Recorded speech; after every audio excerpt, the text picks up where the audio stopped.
How to make a screenshot on Windows. Welcome to Guide Gimpse. In this tutorial, we will figure out how to do this step by step.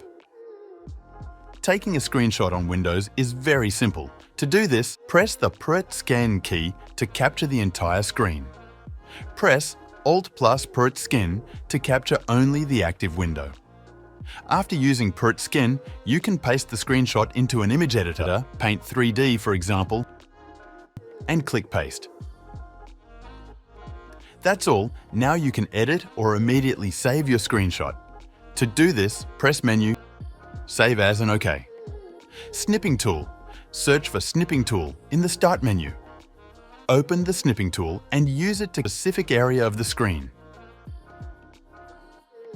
Once captured, you can edit and save the screenshot from within the Snipping tool. Snip and Sketch, Windows plus Shift plus S.